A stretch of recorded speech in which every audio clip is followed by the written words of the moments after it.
함께 기도드리겠습니다.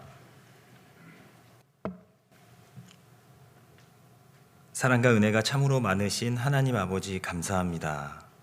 영원한 죄악의 형벌을 받아 마땅한 저희를 위해서 친히 십자가에 달리심으로 보배로우신 피를 흘려주셨고 그 피로 말미암아 저희를 값없이 의롭다 칭하시고 자녀 삼아 주신 은혜에 진심으로 감사드립니다. 오늘 주님의 말씀을 배우고 또한 그 깨달음으로 한 주간 힘있게 하나님 앞에서 살아가기 위해서 주님 앞에 고개 숙여 우리 형제 자매님들 한 마음으로 기도드립니다. 삶은 여전히 힘들고 그 가운데 고난과 시련이 도처에서 우리를 마음의 무릎을 꿇도록 만들고 있습니다. 하지만 주님만 바라며 주님만 원하며 주님께만 간구하는 우리 믿음의 식구들, 주님께서 그 사정을 다 아시오매 합당하게 우리 앞에 닥쳐있는 홍해를 갈라주시고 그 가운데에서 영광으로 주님을 찬양하며 따를 수 있도록 귀한 믿음을 허락해 주시길 부탁드립니다. 코로나19로 인해 더욱 하나님 말씀을 배우고 형제 자매님들과 입술의 간증을 나누며 마지막 시대를 어떻게 살아가야 할지에 대해서 교제하는 그 시간이 너무도 그립고 부족함을 잘 알고 있습니다. 하지만 주님께서 저희와 늘 함께 해주셔서 큰 믿음을 허락해 주사 그 가운데에서도 주님을 찾고 부르짖는 귀한 형제 자매님들이 될 수 있도록 도와주시길 부탁드립니다. 곧 다가오는 민족의 대명절인 설날에도 우리 사랑하는 가족들에게 힘있게 하나님의 말씀을 전하고 또 그 이후에 다가오는 대전도 집회에도 우리가 하나님께 믿음의 간구를 통해서 더욱 많은 믿음의 식구들을 주님 앞에 열매 맺는 귀한 경기 광주교회 형제 자매님들이 될 수 있도록 도와주시길 부탁드립니다. 오늘 함께 하나님의 말씀을 묵상하려고 합니다. 이 시간 주님께서 온전히 함께 해주시고 부족한 입술과도 함께 해주시길 부탁드립니다. 마치는 시간까지 함께 해주시길 바라고 원하면서 저희를 사랑하시는 예수님 이름으로 기도드렸습니다. 아멘. 말씀 찾도록 하겠습니다. 마태복음 15장입니다.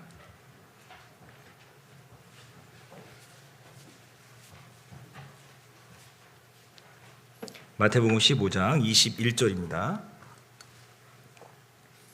마태복음 15장 21절부터 28절까지인데요. 제가 21절부터 읽어드리도록 하겠습니다. 우리 형제 자매님들께서는 눈으로 함께 읽어주시면 좋겠습니다. 21절부터 제가 읽어드리겠습니다. 예수께서 거기서 나가사 두로와 시돈 지방으로 들어가시니 가나안 여자 하나가 그 지경에서 나와서 소리 질러 가로되 주 다윗의 자손이여 나를 불쌍히 여기소서 내 딸이 흉악히 귀신 들렸나이다 하되 예수는 한 말씀도 대답지 아니하시니 제자들이 와서 청하여 말하되 그 여자가 우리 뒤에서 소리를 지르오니 보내소서. 예수께서 대답하여 가라사대 나는 이스라엘 집의 어린 양 외에는 다른 데로 보내심을 받지 아니하였노라 하신대 여자가 와서 예수께 절하며 가로되 주여 저를 도우소서. 대답하여 가라사대 자녀의 떡을 취하여 개들에게 던짐이 마땅치 아니하니라. 여자가 가로되 주여 올소이다마는 개들도 제 주인의 상에서 떨어지는 부스러기를 먹나이다 하니 28절은요 천천히 같이 읽겠습니다. 이에 예수께서 대답하여 가라사대 여자야 내 믿음이 크도다 내 소원대로 되리라 하시니 그 시로부터 그의 딸이 나으니라. 인사드리겠습니다. 안녕하십니까? 반갑습니다. 저는 2006년 12월 29일에 구원받은 김영도 형제라고 합니다. 요즘 날씨에 딱 어울리는 이름이죠. 오늘은 영상인 것 같은데요. 제 이름은 영도입니다. 늦게 웃으시는 분들은 늦게 이해한 것으로 제가 알도록 하겠습니다. 제가 이렇게 교회당을 딱 들어오는데요. 마치 이렇게 우리가 나중에 좁은 길을 우리가 계속해서 좁은 길을 걸어가는데 이 좁은 길이 끝나고 나면 정말 큰 영광으로 주님께서 맞이해 주신다고 하는데 교회당으로 오는 길이 좁은 길이더라고요. 좁은 길이 이렇게 올라오는데 갑자기 언덕 위에 아주 그냥 너무너무 아름답고 화려한 교회당이 우뚝 솟아있는 걸 보니까요, 야, 이거 정말 이렇겠구나, 좁은 길로 가야 되겠다, 이런 생각이 들면서 우리 형제 자매님들께서 얼마나 수고와 얼마나 많은 노력을 하셨을까. 그리고 이렇게 짧은 시간이었지만 제가 교회당을 이렇게 이곳저곳을 이렇게 구경 다녔는데요, 형제 자매님들이 그 있는 자리, 계신 자리에서 너무너무 이렇게 열심히 봉사해 주시고, 우리 교회학교 어린이들 이렇게 열심히 가르쳐 주시고, 각자의 자리에서 1층에서는 지하 1층이죠. 지하 1층 입구에서는 이렇게 형제 자매님들 기쁨으로 맞이해 주시고 이렇게 해 주시는 모습을 보니까요, 너무너무 아름답더라고요. 그래서 정말 우리 하나님께서 우리 경기 광주교회 형제 자매님들을 보고 너무너무 기뻐하시겠다라는 생각이 들었습니다. 새해가 이제 벌써 오늘 1월 23일이니까요. 한 8일 정도가 지나면 첫 달이요, 이제 다 끝납니다. 이쯤 되면 우리가 좀 생각해 봐야 될 게 뭐냐면, 내가 하나님 앞에서 동계수련의 말씀으로, 또는 내가 새해에 다짐한 많은 것들이 다시 한번 점검을 해야 될 시기가 됐다라는 것을 알 수가 있거든요. 왜냐하면 우리는요, 자꾸 있는 습관이 되어 있죠. 그래서 의도적으로 그것을 떠올리고 되새김질 하려고 노력하지 않으면 그 마음이 금방 사라져 버린다는 겁니다. 그래서 요단강에 있는 물고기들이 열심히 헤엄을 치지 않고 가만히 있다 보면 흘러서 사해바다로 내려가고 곧 거기서 죽는다라는 거죠. 그리스도인도 마찬가지인데요, 세상을 거스려 오르려는 노력을 끊임없이 하지 않으면 흘러 세상 풍파에 그냥요 휩쓸려 가버릴 수 있다는 겁니다. 그래서 오늘은요, 마태복음 15장 21절부터 28절에 나와 있는 이야기 잘 아실 겁니다. 이방 여인의 믿음인데요, 이 믿음을 통해서 오늘 제목을 믿음의 간구라는 제목으로요, 우리가 이 새해에 다시 한번 다짐해 봐야 될 것, 그리고 소원하시는 것들이 있죠. 먼저는 영혼 구원에 대해서 소원하시는 것들이 있을 겁니다. 그리고 올 한 해 주님께 내가 어떠한 방법으로 신앙을 세우고 영광을 돌릴 것인지에 대한 다짐도 있으실 겁니다. 그걸 이루기 위해서는 우리가 주님께 어떠한 믿음을 갖고 간구해야 될지, 그리고 또 하나는요, 그 믿음의 간구를 하기 위해서 우리는 어떠한 믿음의 결단을 해야 될지, 이 두 가지를요 오늘의 학습 목표로 딱 정해놓고 그 두 가지를 한번 생각해 보도록 하겠습니다. 자, 제가 이제 한번 여쭤볼게요. 마음속으로 대답을 한번 해보셔요. 주님이 기뻐하시는 게 무엇이 있을까요? 굉장히 많이 있겠죠. 그 중에서 주님께서 기뻐하시는 것은 믿음입니다. 믿음이 아니면 주님을 기쁘시게 할 수 없다라는 말씀이 있듯이, 주님께서는 우리에게 이 믿음이라는 것을 요구하고 계시거든요. 이 본문 말씀을 보면 이 28절에 같이 읽었던 것처럼 예수님께서 이 여인에게 믿음이 크다라는 칭찬을 해주셨는데, 놀라운 건 예수님과 동고동락을 했던 제자들에게는 단 한 번도 믿음이 크다라는 칭찬을 하지 않으셨다는 거죠. 오히려 믿음이 적은 자요 라고 말씀을 하셨거든요. 그런데 한낱 이방 여인이었음에도 불구하고 어째서 주님께 칭찬을 받을 수 있었을까? 우리가 좀 한번 생각을 해볼 필요가 있는데요, 우리가 이 여인이 어떠한 여인인지에 대해서 먼저 좀 살펴보도록 하겠습니다. 마태복음 15장은 좀 갈피로 잡아 놓으시고요, 이 내용이 동일하게 마가복음 7장에 나와 있거든요. 마가복음 7장에서는 이 여인을 어떻게 설명하고 있는지 한번 찾아보도록 하겠습니다. 마가복음 7장 26절입니다.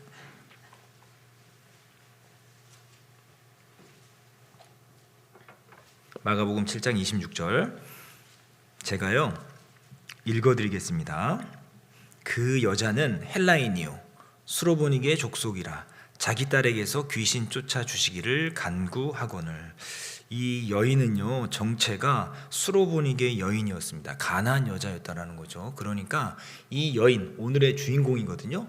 이 여인은 이방 여인으로서 하나님 앞에 소망이 없습니다. 그리고 하나님 앞에요 어떠한 비전도 없는 그런 이방 여인이었다라는 거죠. 그런데 그 여인이요 그 수로보니게 여인이다, 수로보니게 지역에 사는 여인이다라는 거죠. 뭐 요즘 말로 하면은 뭐 저는 청주에서 왔으니까 청주에서 경기 광주로 만약에 예를 들어 시집으로 오셨다 그러면 그 자매님 우리는 청주댁 이렇게 부르는 것처럼 이 수로보니게 여인은 두로와 시돈 근방 지역이었던 수로보니게에 살고 있는 여인이었다라는 거죠. 이 여인에게는 한 가지 아픈 일이 있었는데요. 마음 아픈 일이 있었는데 그 여인에게 딸이 큰 아픔을 겪고 있었는데 26절에 나와 있는 것처럼 귀신 쫓아주시기를 간구하거늘이라는 말을 통해서 우리는 무엇을 미루어 짐작할 수 있냐면 이 딸에게 귀신이 들려 있구나라는 것을 알 수가 있습니다. 그런데 이 여인이요, 우리가 다 본문 말씀을 잘 아시니까 결국은 예수님을 통해서 고침을 받게 됐잖아요. 근데 이것이 우리에게 어떠한 교훈을 주는가 먼저 생각을 해보면요, 이 여인이 하나님에 대해서는 소망도 없고 약속도 없고 꿈도 없고 비전도 없었던 여인이었는데 이 이방 여인이 예수님에게 간절한 마음으로 간구함으로 자기가 얻고자 하는 소원을 얻어낸 것처럼 우리도요, 사실은요, 하나님에 대해서는 이방인이었잖아요. 우리도요, 언약의 백성들이 아니었습니다. 우리는 응당 가야 할 곳이 영원한 지옥이었죠. 그런데 하나님께서 우리를 허락해 주시고 우리를 받아주셨다는 거죠. 그렇기 때문에 이 여인에게 역사해 주신 예수님의 그 은총을 통해서 우리도 교훈 받을 수 있는 게 꽤 많이 있다라는 거죠.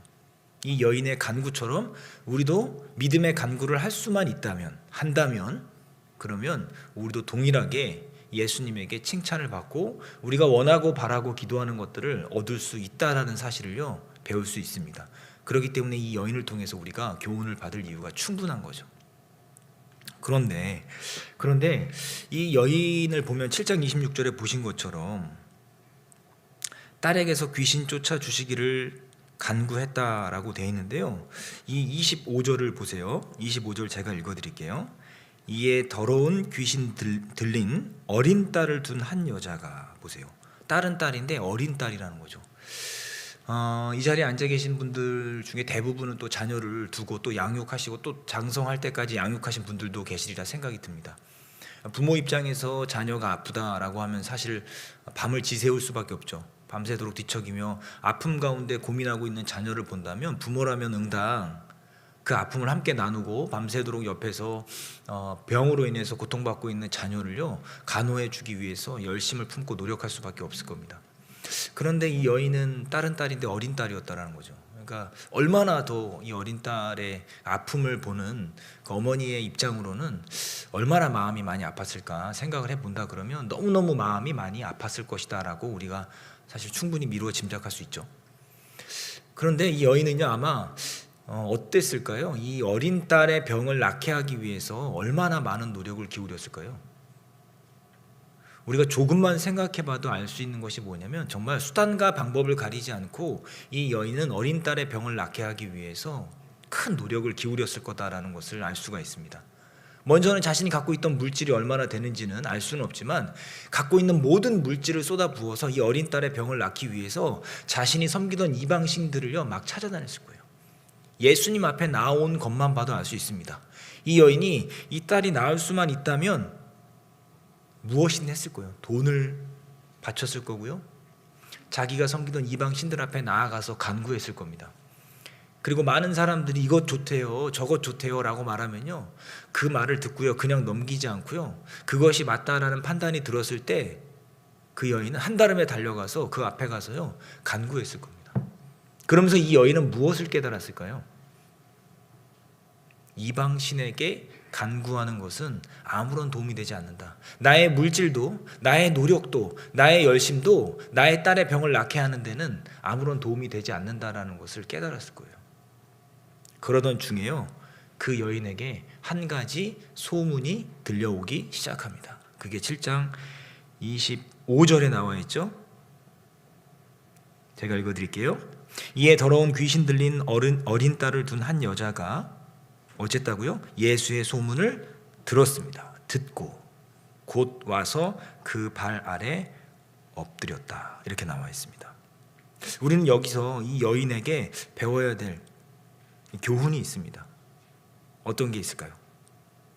세 가지가 있는데요. 제가 7장 25절부터 26절까지를 좀 읽어드릴 테니까요.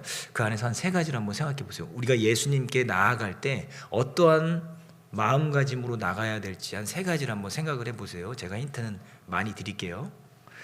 자, 7장 25절입니다. 이에 더러운 귀신 들린 어린 딸을 둔 한 여자가 예수의 소문을 듣고 곧 와서 그 발 아래 엎드리니 그 여자는 헬라인이요 수로보니게 족속이라 자기 딸에게서 귀신 쫓아 주시기를 간구하거늘. 자, 세 가지가 뭐였죠? 첫째는 곧 와서라는 겁니다. 두 번째는요, 그 발 아래 엎드리니. 세 번째는 뭐였죠? 간구하거늘.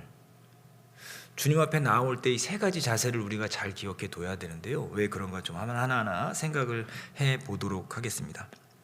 먼저 곧 와서라는 부분을 좀 한번 생각을 해볼게요. 우리는 인생 가운데 여러 가지 문제가 우리 앞에 늘상 닥쳐 있습니다. 사실 문제가 계속해서 발생하는 것이 사실 또 우리의 인생이지 않을까 생각을 합니다. 뭐 인생이라는 것에 대해서 많은 정의를 내리지만 어찌 보면 문제의 연속이 인생이다라고도 또 정의 내릴 수 있을 것 같아요. 여러분들은 그럴 때 어떠한 선택을 하십니까? 믿음을 갖고 있는 사람들은요, 주님 앞에 곧 온다라는 겁니다. 왜냐하면 자신이 그 문제를 해결할 수 없다라는 것을 잘 알아요. 우리가 해결할 수 있을 때, 해결할 수 있다라는 생각을 가질 때 굉장히 담대한 마음이 생기면서 우리가 말로는 그렇게 하지 않지만 우리의 마음속으로는 어떠한 행동을 하냐면, 주님 잠시만 기다리세요, 제가 이 문제 좀 해결해 보겠습니다 라고 하면서 마음의 계산기를 막 두드리기 시작합니다. 그걸 우리가 이해타산이라고 말하죠. 계산기를 막 두드려서요, 아, 이 문제는 이렇게 해결하면 되겠구나, 저 문제는 저렇게 해결하면 되겠구나, 좋아, 이 문제는 이분과 상의하고 이분에게 지혜를 얻고 저분과 상의해서 저분의 능력을 빌려오고 이렇게 하면 이 문제 쉽게 해결할 수 있겠는데 라고 하죠. 그런데 그렇게 했을 때 어떤 결과가 초래하냐면요, 더 문제가 복잡해지고 더 실태래가 엉키는 것처럼 그 문제가 급속도로 나빠지는 것을 알 수 있습니다. 그런 일이 있은 후에야 아차, 내가 잘못했구나, 주님과 함께 이 일을 내가 상해야 했었는데 라는 후회를 경험하신 분들이 계시리라 생각이 듭니다. 저 역시도 마찬가지고요.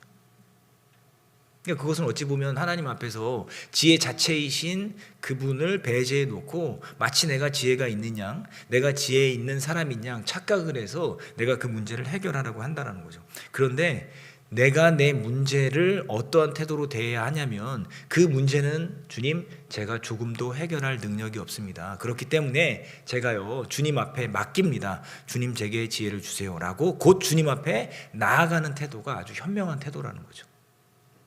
그리고 두 번째는요, 그 발 아래 엎드리는 태도가 필요합니다. 그 발 아래 엎드린다라는 게 뭡니까? 겸손한 자세, 그리고 신뢰하는 자세를요, 몸으로 보여주는 겁니다. 행동으로 보여주는 겁니다. 겸손과 신뢰의 자세를 보여주고 있다는 것을 그 발 아래 엎드리니라는 말을 통해서 우리는 알 수 있는 거죠. 맞습니다. 우리는 마땅히 엎드리고 마땅히 의지할 분 앞에 우리는 엎드려야 되는 거죠. 그럴 때 어떻게 되냐면, 이 누가복음 18장에 보면 바리새인의 기도와 세리의 기도가 나오잖아요. 그들의 행위를 통해서 그들의 마음을 우리가 짐작할 수 있잖아요. 바리새인은 어떻게 기도했습니까? 하늘을 우러보며 기도했습니다. 하나님, 저는요, 제가 일주일에 2번씩 금식합니다. 제가 11조 얼마나 열심히 하는지 하나님 잘 아시잖아요. 제가 최소 10단을 사면 한 단을 주님께 갖다 바치는데 이 정도면 저 대단하지 않습니까? 게다가 저 옆에 있는 세리, 저는 저 사람과도 달라요. 저런 죄인들 같지 않게 해주시면 너무너무 감사합니다. 하나님, 저 잘하죠? 라고 이야기했습니다. 그리고 세리는 어땠습니까? 감히 하늘을 우러러보지도 못하고 가슴을 치면서 뭐라 그랬죠? 하나님, 저는요, 죄인이에요. 이 죄를요, 제가 해결하고 싶은데 어떻게 해야 될까요? 하나님, 저를요, 제발 불쌍히 여겨주세요 라고 정말 겸손한 마음으로, 신뢰하는 마음으로 주님 앞에 기도했잖아요. 그랬더니 예수님께서 뭐라 그랬습니까? 저보다, 바리새인보다 그 사람이 더 하나님 앞에서 합당하다라고 말씀하셨어요.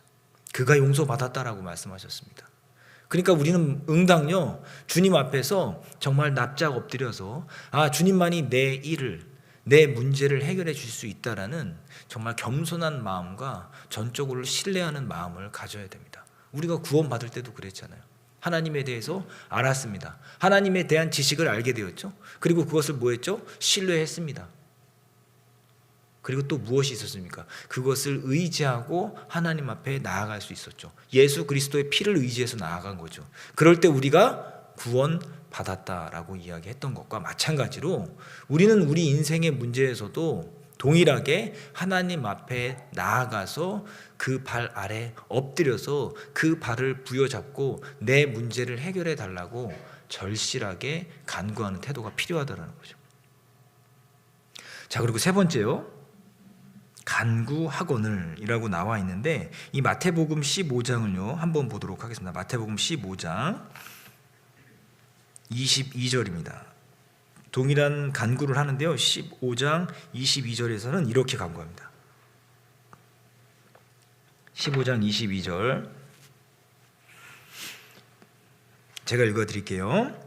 가난한 여자 하나가 그 지경에서 나와서 소리 질러 가로되, 여기서 소리 질러라고 나와 있는데 이 성경을요 원문에서는 어떻게 나와 있냐면 그 헬라어로 에크라젠이라는 단어를 사용하고 있는데 이게 울부짖다라는 뜻이랍니다. 그러니까 어떻게 소리를 지르고 있냐면 계속해서 반복적으로 소리를 질렀다라는 의미예요.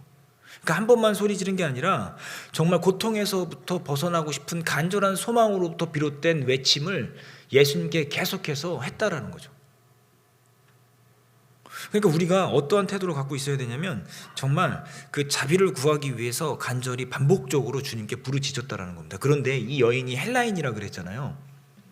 민족적인 감정을 유대인에게 갖고 있었던 민족이에요. 왜냐하면 이 헬라인들은 유대인을 어떻게 바라봤냐면 유대인들이요, 우리는 하나님의 자녀다, 선택받은 민족이고 너희는 아니야, 하나님께서 우리만 구원해 주신다고 했어 라고 하는 민족적 자부심에 도취되어 있는 이 유대인들에게 굉장히 안 좋은 감정을 갖고 있었어요.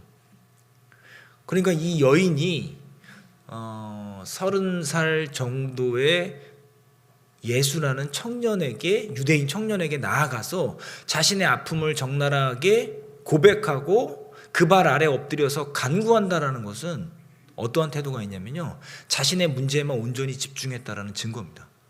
만약에 민족적인 감정으로 예수님 앞에 나아갔다면, 아니 내가 아무리 그래도 그렇지 저 젊은 유대인 청년에게 나가서 우리 민족을 아주 우습게 여기는 저 유대인들 이게 될까? 이게 과연 맞나? 이런 마음이 있었다면 예수님 앞에 나아갈 수 없었다는 거죠. 우리도 마찬가지입니다. 우리가 갖고 있는 여러 가지 문제들이 있잖아요. 그런데 그 상황을 보고요, 주변에 있는 상황을 보고 머뭇머뭇 거릴 때가 있어요. 내가 교회 앞에 나가서 나의 문제를 정말 토해놓고 주님의 그 말씀의 기준을 통해서 내가 교훈받아야 되는데 내가 지금 이런 거 갖고 나가면 나를 어떻게 보실까? 내가 이런 거를 갖고 나가서 말씀드리고 솔직하게 교제해도 될까? 이러한 것들이 사실은요, 주님 앞에서 온전히 주님의 뜻을 알고 주님의 뜻 가운데 순종하고 주님이 나와 함께 역사해 주시는데 방해물이 될 수 있다는 거죠. 장애물이 될 수 있다는 겁니다. 그렇기 때문에 온전히 자기 문제에만 집중하고, 그리고 어떠한 다른 감정, 사적 감정에 휩쓸리지 않고 온전히 주님 앞에 나아가서 간절히 구하는 태도가 우리도 필요하다는 거죠. 이 여인은 이 세 가지를 했다라는 겁니다. 그러면서 자신의 신앙을요 고백합니다. 22절에요. 15장 22절. 가난한 여자가 그 지경에서 나와서 소리질러 가로되, 주 다윗의 자손이여 나를 불쌍히 여기소서, 내 딸이 흉악히 귀신 들렸나이다 하되, 여기서 주 다윗의 자손이여 라는 단어를 좀 살펴볼 필요가 있습니다. 마태복음 20장에 보면요, 소경 거지 그 바디메오 이야기가 나오거든요. 거기에서도요, 주 다윗의 자손이요라는 단어가 나오는데요, 그것은 무엇을 의미하냐면 예수님이 메시아이심을 알고요, 자기의 신앙을 고백하는 겁니다. 그러니까 이 여인은 예수님이요 어떠한 분인지를 명확하게 알고 있었던 겁니다. 그러니까 이분이 어떤 분인지를 명확하게 알고 있으니까 이분 앞에 곧 와서 그 발 아래 엎드려서 소리를 질러 간절하게 구할 수 있었던 겁니다. 이분이 나의 아픔을 해결해 줄 수 있다라는 믿음을 가질 수밖에 없었겠죠. 그래서 마땅히 우리가 빌고 간구해야 될 분 앞에 이 여인은 나갔던 겁니다. 무엇 때문에 이 여인이 예수님을 한 번에 알아볼 수 있었을까요? 자기가 어린 딸의 병을 낫게 하기 위해서 수없이 많은 고통 가운데 시행착오를 겪으면서요, 누가 참된 구주이신지를 알게 된 거예요. 여러분들도 구원받을 때 각자 상황은 달랐겠지만 각자가 인생 가운데에서 고난과 시련을 통해서 참된 하나님이 누구시고 나를 구원해 줄 수 있는 분이 누구이심을 깨달아 아셨으리라 생각이 듭니다. 이 여인이 그랬던 거죠. 그랬기 때문에 그 여인이요, 주님 앞에 나와서 주님 앞에 간구할 수 있는 이 믿음을 소유할 수 있게 된 겁니다. 그런데 이 정도 되면요, 사실 그 마음과 생각을 다 감찰하시는 예수님께서 이 여인이 어떠한 마음을 갖고 자기 앞에 나와왔는지를 아셨을 텐데도 불구하고 약간은 좀 인간적인 생각으로 이해가 안 되는 행동을 하십니다. 한번 보도록 할게요. 15장 23절입니다.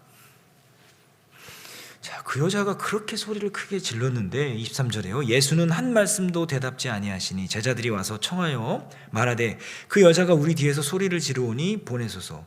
예수께서 대답하여 가라사대 나는 이스라엘 집의 어린 양 외에는 다른 데로 보내심을 받지 아니하였노라 하신대. 자, 23절에요. 예수는 한 말씀도 대답지 아니하시니. 이 부분을 좀 한번 생각을 해보죠. 한 말씀도 대답지 아니하셨다라는 겁니다. 예수님의 청각이요 약해서 그 소리를 듣지 못한 게 아니죠. 예수님은 분명히 들으셨음에도 불구하고 한 말씀도 대답지 아니하셨습니다. 그랬더니 제자들이 와서요 말합니다. 예수님, 그 여자가 뒤에서 소리를 지릅니다. 보내주세요 라고 이야기하는데 이것은 두 가지로 해석할 수 있어요. 어떻게 해석할 수 있냐면, 사실은 예수님 고쳐주시든지 아니면요 쫓아버리시든지 빨리요 보내주세요. 사실은 어떤 의미겠습니까? 귀찮다라는 겁니다. 이처럼 사람은요 다른 사람의 마음을 잘 알지 못합니다. 잘 알 수가 없어요. 우리가 미루어 짐작할 뿐이죠. 사실은 이런 생각이 들더라고요. 어떤 분이 이렇게 주방에서 봉사를 하다가 실수로 칼로 손을 베었다라고 가정을 해보죠. 그분이 이제 피가 막 뚝뚝 이제 흘리고 있는데 그걸 우리가 본 입장에서는 당연히 아이고 아프시죠. 아이고 얼마나 아프실까요? 저도 예전에 연필을 깎다가 칼을 잘못 놀려서 손가락을 베인 적이 있는데 아유 그 아픔을 잘 알아요. 빨리 치료 받으셔요 라고 위로를 하는데요. 사실 조금만 생각해 보면 그분이 연필 깎다가 칼을 베인 것과 이분이 요리를 하다가 칼로 손가락을 베인 것은 사실은요 위치도 다르고 그 베인 깊이도 다르고요. 그죠? 그리고 피를 흘리는 그 혈액 양도 다를 겁니다. 그렇기 때문에 어찌 보면 우리가 그것을 그냥 미루어서 추측해서 짐작할 뿐이지 정확하게 그분의 아픔을 내가 알 수는 없습니다. 사람은 그렇다는 거죠. 그런데 주님은요 다 아신다는 겁니다. 나의 머리털까지 세신바된 그분께서는 나의 아픔을 동일하게 느끼고 계신다는 거예요. 그러니까 우리는 사람에게 기댈 것이 아니라 주님께 기대해야 되는데 놀라운 사실은 주님께서요 한 말씀도 대답지 아니하셨다라는 거죠. 우리 인생 가운데 주님께서 침묵하시는 때가 있다라는 겁니다. 지금 그 고통의 터널을, 아주 캄캄한 터널을 걷고 계신 분들도 혹 이 자리에 계실지 모르겠어요. 이 말씀이 위로가 되셨으면 좋겠습니다. 주님께서는 그 가운데 늘 함께하고 계신다라는 거죠. 그래서 예전에 어떤 그 글을 읽었었는데요. 막 힘들고 어려울 때 그 주님과 함께 기쁨이 넘쳤을 때는 주님과 함께 이렇게 모래사장을 이렇게 걸어가는데요. 모래사장을 걷다 보니까 이제 발이 푹푹 빠지니까 너무너무 힘든 거예요. 그래서 걷다 보니까 이제 예수님의 발자국이 보이지 않고 자기 발자국만 보이는 겁니다. 그래서 하늘을 향해 기도했다고 합니다. 주님, 저와 늘 함께 동행해 주신다라고 했지 않습니까? 그런데 어째서 지금은 저 혼자 두십니까? 왜 제 발자국만 보이죠, 주님? 너무하십니다 라고 하니까요, 그때 하늘에서 목소리가 들려왔답니다. 얘야, 내가 너를 업고 가고 있다. 그래서 발자국이 2개 일한다. 나는 늘 너와 함께하고 있단다. 내가 힘들기 때문에 내가 너를 업고 가고 있어 라고 위로해 주시는 말씀을 그래서 읽었던 기억이 나는데요. 그렇습니다. 주님은 늘 함께 해주신다는 거죠. 그런데 왜 침묵을 하실까? 그 침묵의 이유를요 조금 우리가 살펴보시면 좋겠습니다. 침묵을 통해서 정말 우리에게 교훈을 주는 그 위대한 신앙인들이 있잖아요. 누구를 좀 떠올릴 수 있을까요? 우리 위대한 사사였던 사무엘을 좀 생각을 해보도록 하죠.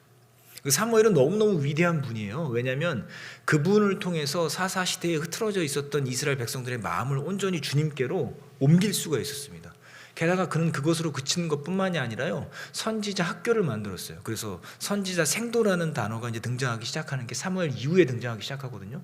그건 뭐냐면 본격적으로 하나님의 말씀을 배우고 공부하는 무리를 만들어서 집단에게 교육을 시켜줄 수 있는, 어찌 보면 정례화된 시스템, 교육 시스템을 만든 굉장히 엄청난 신앙의 위인입니다. 근데 그가 어떠한 기도 끝에 탄생하게 됐죠? 그의 어머니 한나의 기도 끝에 탄생하게 됐습니다. 정말 대적 군인나에게 수없이 많은 격동을 당하면서 정말 제사장에게 아이고 대낮부터 이렇게 술에 취해서 이러면 되냐, 정신 차려라라고 책망을 받을 정도로 그렇게 간절한 기도를 드렸음에도 불구하고 주님께서는 오랜 시간 동안 응답지 아니하셨죠. 왜 응답지 아니하셨을까요? 엄청나게 귀한 것을 주시기 위해서 그런 겁니다.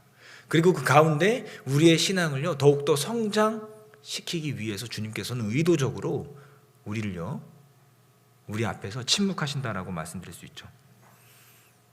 그 결과 사무엘이라는 아주 좋은, 너무너무 귀한 아들을 주셨죠. 더 좋은 것을 주시기 위해서, 우리의 믿음을 키우기 위해서, 그리고 우리가 주님께 더욱 의지할 수 있도록 만들기 위해서입니다. 사람은 어떠한 것을 통해서 교육을 받습니까? 가장 확실한 교육은 뭘까요? 직접 경험이죠. 직접 경험을 많이 한 신앙인들은요, 어떠한 문제에 부닥쳤을 때 먼저 주님 앞에 나아가는 태도를 보입니다. 그런 직접 경험을 통해 우리의 신앙을요 온전히 주님만을 의지하게 만든다라는 거죠. 그것뿐만이 아니죠. 침례 요한 같은 경우도 사가랴와 엘리사벳 그 부모가요 얼마나 오랫동안 기도했습니까? 그럼에도 불구하고 주님께서는 응답하지 않으셨죠. 하지만 그 기도를 계속해서 주님은 듣고 계셨고, 그 결과 예수님보다 6개월 먼저 태어나서 예수님의 길을 예비하고 온 이스라엘 백성들을 예수님에게로 모을 수 있었던 그런 엄청난 일을 정말 눈앞에서 주님을 보고 증거했던, 정말 너무나 주님 앞에서 멋지고 귀한 선지자로서 쓰임을 받은 그런 아들을 낳을 수 있지 않았냐라는 생각이 드는 거죠. 이것이 다 뭐라는 거죠? 그 믿음 가운데 어떠한 태도를 지니고 있었느냐가 결국 우리에게 알려주는 것이 크다라는 거죠. 욥 같은 경우는 어땠을까요? 욥의 한번 간증을 한번 들어볼까요? 욥기입니다. 욥기 23장입니다. 욥기 23장. 욥기 23장 8절로 9절입니다.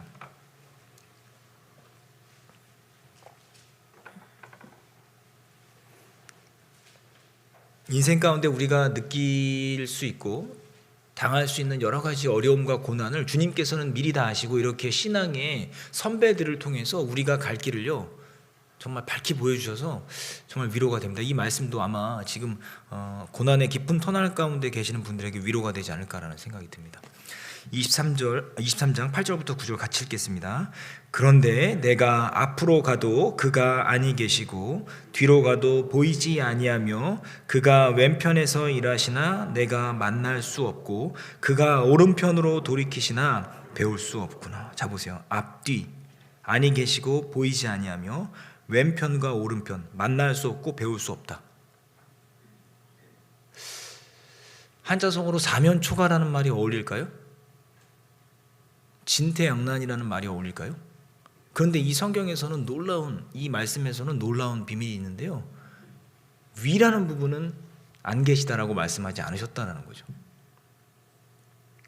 앞뒤 좌우는 그럴 수 있습니다. 그런데 늘 위에서 우리와 함께 해주신다는 거죠.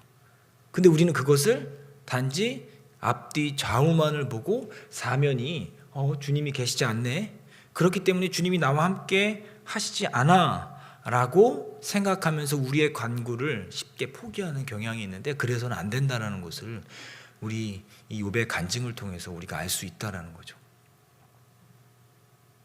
주님이 침묵하시는 건 결국 우리를 위함이다라는 겁니다. 자녀를 양육할 때도 그렇잖아요. 자녀가 원하는 것을 다 들어준다라고 생각을 해보죠. 엄마 저 칼싸움 하고 싶어요. 저 부엌칼 좀 빌려주세요. 그래 알았어. 자 들고 놀아봐. 창창창창 하다 어떻게 될까요? 큰일 나는 겁니다. 줄 수 있지만 주지 않는 겁니다. 부모 주머니에 돈이 넉넉하게 있지만 그 자녀가 원하는 모든 것들을 사주지 않는 이유는 그 자녀에게 그것이 어쩌면 독약이 될 수 있다는 것을 알 수 있기 때문에, 우리는 알 수 있기 때문에 그것을 주지 않는 거죠. 한낱 사람의 생각으로도 자녀에게 그것을 줘서는 안 된다는 것을 알 수 있다면 천지를 창조하신 하나님께서는 우리에게 필요한 것을 정말 너무나 적절하게 알고 계시지 않을까요? 그렇기 때문에 우리가 간구하는 것이 어쩌면 우리에게 맞지 않기 때문에 그것을 허락해 줬을 때 우리가 주님 앞에서 어쩌면 더 귀하게 쓰임받지 못할 것임을 주님께서는 알고 계시기 때문에 우리에게 어쩌면 허락지 아니하실 수도 있겠다라는 생각을 합니다. 그래서 주님께서는 우리 안에서 정말 그렇게 침묵하시는 거죠. 우리의 인생 가운데서 그렇기 때문에 침묵의 시간이 필요한 겁니다. 그 침묵의 시간 동안 주님의 마음이 어디에 있는지, 주님의 뜻이 어디에 있는지 모르기 때문에 우리가 뭐 하냐면요, 주님의 뜻을 알기 위해서 샅샅이 성경 말씀을 찾고요, 모임 가운데 샅샅이 형제 자매님들의 입술의 간증을 통해서 주님의 뜻이 어디 있을까, 그리고 모임 가운데 선포된 하나님의 말씀 가운데 내게 오늘은 무슨 말씀을 주실까, 내가 깨닫지 못하는 것을 주님께서 이 말씀을 통해서 깨닫게 해주시지 않을까라는 생각을 하면서 뭐합니까? 주님의 마음을 미루어 짐작하는 노력을 기울이기 시작하죠. 주님의 세미한 소리를요, 귀 기울여 듣기 위해 노력한다는 겁니다. 모세에게도 엘리사에게도 하나님께서 나타나셨잖아요. 그런데 그때 하나님께서 나타나실 때 어떻게 나타나셨다고 되어 있죠? 세미한 소리 가운데 나타나셨다는 겁니다. 주님은 절대로 큰 소리 가운데 나타나시는 분이 아니에요.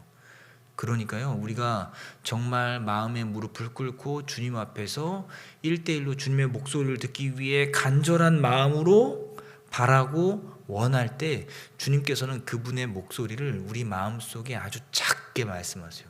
그 소리를요, 들을 수 있도록 영적 감수성을 아주 민감하게 갖고 계셔야 돼요. 영적인 그 감각을요, 아주 민감하게요 갖고 계셔야 됩니다. 그래서 우리 강아지에게서도 좀 우리 교훈받을 수 있는데요, 강아지가요, 저 멀리서 차가 들어오는 소리만 듣고도 주인이 온 걸 알죠. 저 멀리서 발자국 소리만 듣고도 와, 우리 주인이 오셨다라고 하면서 벌써 뭐합니까? 그 감정을 꼬리로요 막 살랑살랑 흔들면서 막 벽을 막 박박 긁어대고요, 현관문에서 막 낑낑낑 거리면서 빨리 오세요 빨리 오세요라고 하잖아요. 우리가 바로 그런 태도에서 우리도 배움이 있어야 된다는 겁니다. 주님의 목소리다라는 것을 알아챌 수 있도록 주님 앞에서 간절한 마음으로 정말요 침묵하는 태도가 필요하다는 거죠. 다윗의 침묵을 한번 살펴보도록 하겠습니다. 시편입니다. 시편 56편입니다. 시편 56편입니다.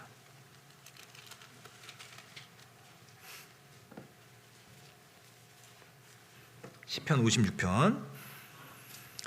시편 56편의 표제요, 위에 보시면 다른 색이라든지 아니면 굵은 글씨로 이렇게 쓰여 있습니다.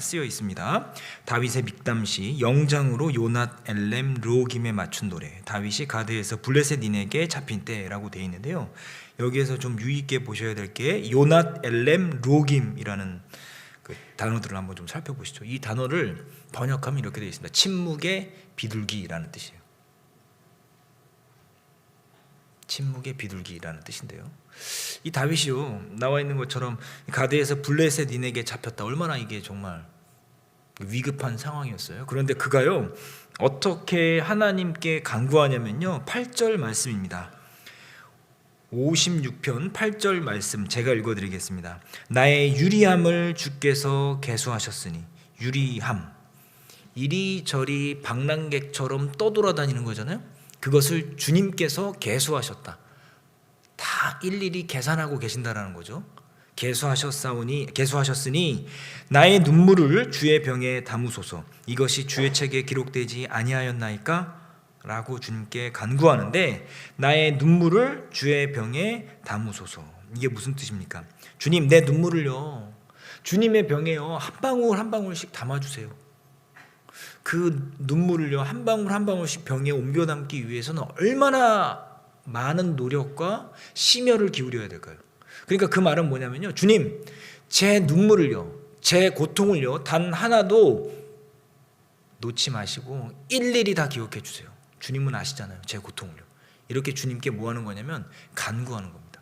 침묵 가운데 우리가 행해야 될 건 뭐냐면 더 간절히 주님 앞에 뭐 해야 됩니까? 간구해야 돼요. 주님을 기다려야 돼요. 주님 앞에 잠잠해야 돼요. 그러면서 끊임없이 주님에게 간구하는 일은 게을리해서는 안 되는 겁니다. 왜냐하면 무릇 그를 기다리는 자에게는 뭐가 있다고요? 복이 있나니. 하나님께서 우리에게 주시고자 하는 복이 있는 겁니다. 그건 인간적인 복이 아니에요. 주님께서 가장 우리에게 합당한 복을 주시는 겁니다. 그게 우리에게 가장 맞는 옷이기 때문에 그렇다라는 거죠. 그럴 때 우리가 그 침묵을 견디는 노력을요, 게을리해서는 안 된다라는 거죠. 1960년대요. 미국의 스탠포드 대학에서 아주 유명한 실험을 하죠. 마시멜로 실험이라는 걸 하게 됩니다. 3세에서 5세 된 어린이들을요, 한 50명가량을요, 이렇게 모아서 실험을 했어요. 작은 방에요, 책상이 있고요, 의자가 2개가 있습니다. 그러면 어린이가 거기에 앉아 있고요, 선생님이 딱 와서요, 아이에게 마시멜로 하나를 줍니다. 그 당시에 마시멜로는 굉장히 어린이들에게 인기 있는 과자였거든요. 간식이었거든요. 그러니까 너무너무 맛있는 간식 하나를 딱 주면서 이야기해요. 얘야, 이거 선생님이 너한테 주는데 지금부터 15분 동안 선생님이 나가 있다가 올 거거든. 그런데 15분 뒤에 갔다 와서 네가 이 마시멜로를 먹지 않고 있으면 선생님이 말이야, 마시멜로 이거 또 하나 줄게. 근데 먹으면 못 줘? 이러고 나갔어요. 3세에서 5세 가고 견디기 쉬울까요? 어려울까요? 견디기 어렵죠. 대부분이요 다 먹어버렸습니다. 그런데 일부 어린이들이요, 먹지 않은 어린이들이 있습니다. 이때부터 이제 연구가 시작되는데요, 무려 50년에 걸쳐서 추적 조사를 하게 됩니다. 그래서 그 어린이들이 20살이 되었을 때 대학을 어디로 진학했는가를 비교했어요. 대부분 먹은 어린이들은요, 먹지 않은 어린이들보다 그 이름값이 떨어지는 대학에 진학을 하거나 대학에 진학하지 않는 어린이들이 많았다고 합니다. 근데 그것을 견뎌냈던 어린이들은 정말 좋은 대학을 갔다라고 해요. 하나같이. 그리고 나서 또 시간이 흘렀습니다. 나중에 가정을 꾸리고 자녀를 낳고 어느 정도 사회에 안정된 그 시기가 됐을, 그 나이가 돼서요, 또 한 번 찾아갔답니다. 쭉 조사를 했어요. 그랬더니 어떤 일이 벌어졌을까? 놀랍게도 먹지 않은 어린이들이요, 경제적으로나 심리적으로나 훨씬 더 안정적인 생활을 하고 있었다는 거죠. 이것을 통해서 등장한 단어가 있죠. 뭡니까? 만족 지연 능력이라는 게 등장하게 됩니다. 만족을 지연시키는 능력. 그러니까 보다 가치 있는 것을 추구하는 사람들의 특징이 있었는데, 그들의 특징은 뭐였냐면 지금 당장 내게 닥쳐오는 맛있는 것, 우리말 속담으로 우선 먹기 좋은 곶감, 이것을 미루는 경향이 있었다는 거예요. 만족을 지연시키면서 자신이 더 얻고자 하는 그 큰 것을 얻기 위해서 더욱 노력하는 태도를 갖고 있는 사람들이 훌륭한 결실을 맺고 사회적으로도 더 위대한 업적을 이뤄낸다는 게 이 마시멜로 실험의 골자였던 거예요. 그래서 나온 이야기, 유명한 책 있죠, 마시멜로 이야기라는 책이 바로 거기서 나온 겁니다. 그런데 차치하고요, 오늘 책 소개하는 건 아니니까 제가 드리고 싶은 말씀은 뭐냐면, 우리도 그래야 된다는 겁니다. 신앙 안에서 당장 먹기에 좋은 곶감을 먹지 않는 습관을 우리가 가져야 된다는 거죠. 우리가 이게 좋은 것 같아서 그 길이요, 사람 보기에 바른 것 같지만 필경은 무슨 길이라고요?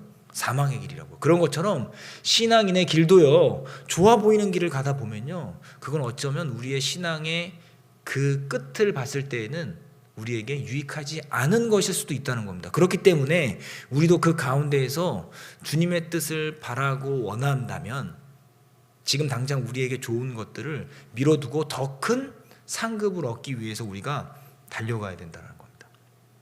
그래서 주님께서 침묵을 하시는 의미는 우리의 믿음을 더 성장시키고 우리에게 더 좋은 것을 주시고 우리가 더욱 주님께 의지하기 만들기 위해서 그런 시간을 허락하셨으니까 우리는 뭘 해야 되냐면, 그때 우리가 주님께 더욱 합당한 행동을 하기 위해서 우리의 만족은요, 잠시 뒤로 밀어놓는 그런 노력이 필요하다는 거죠.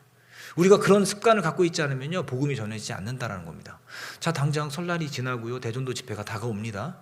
우리가 우리의 시간을 내어놓고 우리의 물질을 내어놓고 우리의 육신을 내어놓지 않으면 지금과 같은 시국에 교회당에 나와서 온라인으로 누가 말씀을 듣느냐 이거예요.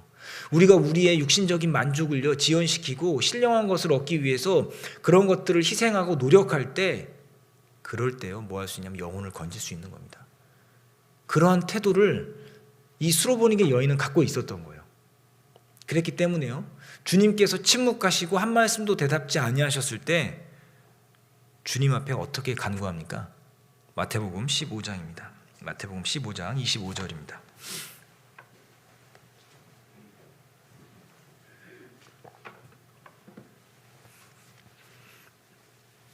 15장 25절 천천히 같이 읽겠습니다.